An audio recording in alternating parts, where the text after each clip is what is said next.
What is going on, YouTube? And welcome back to another session of the Dating Insights Lab. I'm Coach Nate, and today I wanted to talk about what the ideal first date coming to you from a dating coach would look like, how to do it, where to do it, all that stuff. So let's dive. Number one, the ideal first date is going to be some kind of beverage, probably a coffee shop.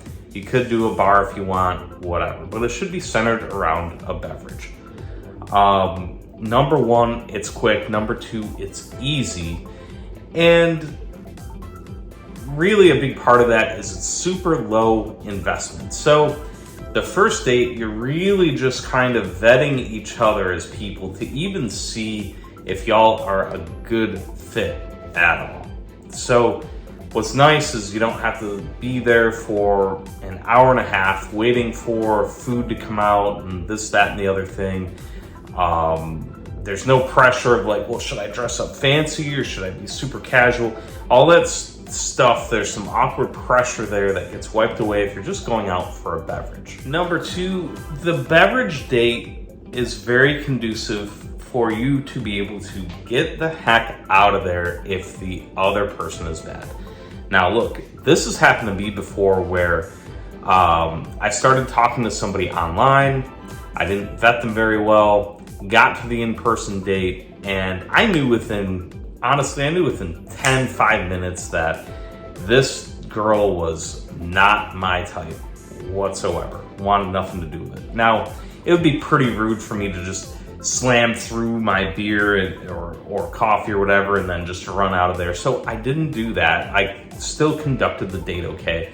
But I think we met at a bar, only hung out for like a half hour, maybe 40 minutes at the most, figured it out, and we kind of probably shook hands at the end and I said, see ya. So realized out of the gate, this chick is not gonna be anybody that I'm interested in, and we parted ways. Now, another cool aspect here is a beverage date is very conducive to talking. So during a movie, you're not supposed to talk. During dinner, it's a little tough. You know, just imagine each one of you has like pasta or something and you're just stuffing your face.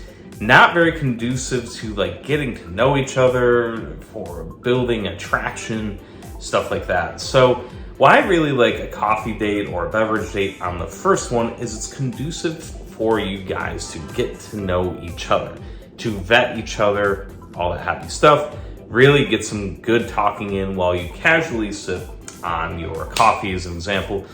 And what that does is that gives you a good feel of like, do I even want to try to get a second date going with this person? Do I see them as being somebody that I would be interested in? Now, first impressions hold a lot of weight for most people, but on the other hand, dating client, I don't want you to make all your judgments in the first date. But what we should be able to find out is like, is this person somebody that I'd be remotely interested in? Am I attracted to them?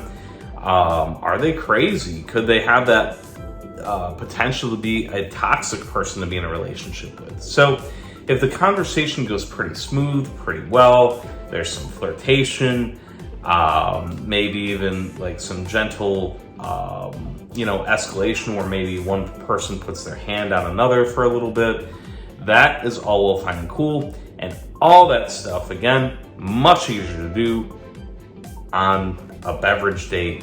And that's, way better to do in your first date. Lastly, you're at the end of this first date. The conversation has gone really well. It was low investment. Everybody felt comfortable. It's good.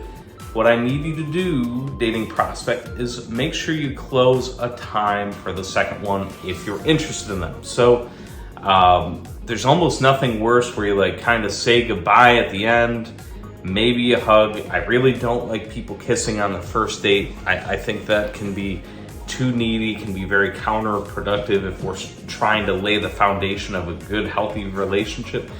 But maybe a hug at the end and you just say, oh, well, goodbye. It was really nice to meet you or hang out or whatever.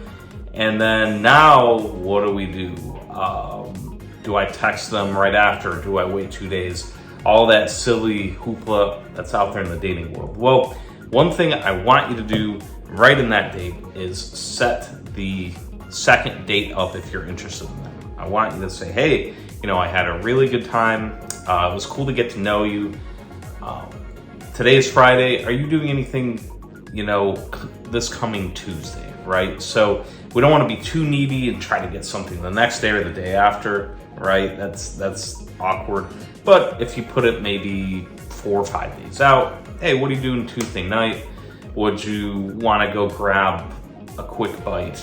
And maybe on this one, it'd be a lot more okay in my case for you to be scheduling a dinner date now. Because now you've done the talking date, you vetted them, they seem pretty cool. Now we can get dinner, now we can be just a little more comfortable in the situation as a whole.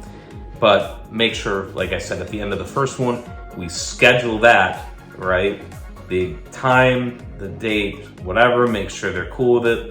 And you can go from there. So friends, thank you so much for watching. That is what I would call the ideal first date, along with tips on how to conduct yourself both in and after, and also why I felt that a beverage date is probably the best thing. Just to summarize, it's low investment. You can scoot out of there if you really need to, if they're a complete nutbag. But along with it's very conducive to talking and getting to know each other and see if they're even worth going out on that second date, right? So listen, if your dating life is a problem for you, if you've been single for a long time, it just doesn't seem to get it, you've had a history of toxic relationships, you don't know why, all sorts of dating problems, they can be solved by working with me. My name is Nate Patterson. I'm a dating coach for people that are wholesome, want a long-term relationship, sick of the dating game, all that happy stuff. You can check out more about me at pattersoncoachingwny.com.